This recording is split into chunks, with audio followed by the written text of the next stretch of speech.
کثیر پرانی بات ہے، جب گاؤں میں بجلی نہیں تھی، سڑکیں کچی ہوتی تھیں اور رات کو لوگ جلدی سو جایا کرتے تھے۔ ایسا ہی ایک گاؤں تھا جس کا نام چھوٹا بستی تھا۔ یہاں کے لوگ سادہ دل اور محنتی تھے، مگر اس گاؤں کی سب سے انوکھی بات اس کا پرانا قبرستان تھا۔ یہ قبرستان گاؤں کے باہر ایک سنسان پہاڑی پر تھا۔ اس کے درمیان میں ایک کثیر پرانی قبر تھی جو باقی قبروں سے بڑی اور الگ تھی۔ گاؤں کے بزرگ کہتے تھے کہ یہ قبر سید غفور شاہ کی ہے۔ وہ ایک نیک بزرگ تھے جنہوں نے اپنی زندگی عبادت اور خدمت میں گزاری، مگر لوگوں کو ایک عجیب بات کا بھی علم تھا، یہ قبر ہر 100 سال بعد خود بخود کھلتی تھی۔ دوسری رات، وقت قریب آ گیا۔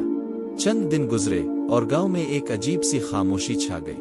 پرندے وقت پر نہیں بولتے تھے، ہوائیں بے چین لگتی تھیں اور کتے رات کو زور زور سے بھونکتے تھے۔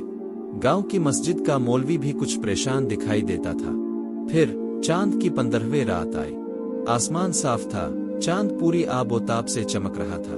بابا امانت نے اعلان کیا کہ وہ رات قبرستان میں جا کر دیکھیں گے کہ کیا واقعی قبر کھلتی ہے، اگر نہیں تو کئی نوجوان جیسے سلیم، ماجد اور عرفان بھی بابا کے ساتھ جانے کے لیے تیار ہو گئے۔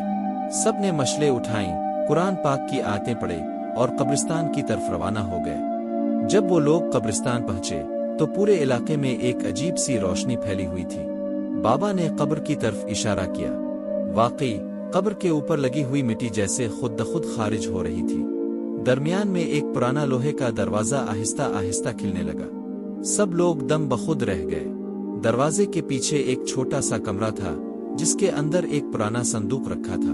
بابا نے آگے بڑھ کر صندوق کھولا تو اس میں کچھ پرانے کاغذات، ایک خالی قرآن مجید کا غلاف اور ایک چمکتا ہوا سکہ تھا۔ بابا نے کہا، یہ خزانہ نہیں بلکہ نصیحت ہے۔ کاغذوں پر ہاتھ سے لکھی ہوئی تحریر تھی، جس نے سچ کو تلاش کیا وہی اس دروازے تک پہنچا۔ جو جھوٹ کا غلام ہے وہ کبھی حق کو نہ پا سکے گا۔ گاؤں کی بہتری۔ اس رات کے بعد گاؤں میں بہت کچھ بدل گیا۔ لوگ زیادہ نمازی ہو گئے، سچ بولنے لگے اور دل سے ایک دوسرے کا خیال رکھنے لگے۔ نوجوان جو پہلے فضول باتوں میں لگے رہتے تھے اب بابا کے پاس بیٹھ کر سبق حاصل کرتے۔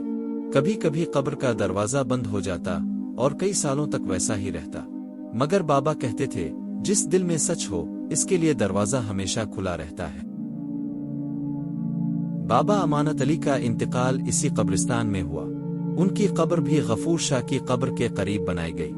گاؤں والوں نے فیصلہ کیا کہ وہ کبھی بھی اس قبر کے راز کو غلط مقصد کے لیے استعمال نہیں کریں گے۔ وقت گزرتا گیا، نئی نسل آئی، لیکن قبر کا راز ہمیشہ زندہ رہا۔ کہانی کا پیغام صرف قبر کی کھدائی نہیں تھا، بلکہ یہ کہ سچائی، ایمان اور نیت کا دروازہ بھی ویسے ہی کھلتا ہے، صرف ان کے لیے جو واقعی سچ کو تلاش کرتے ہیں۔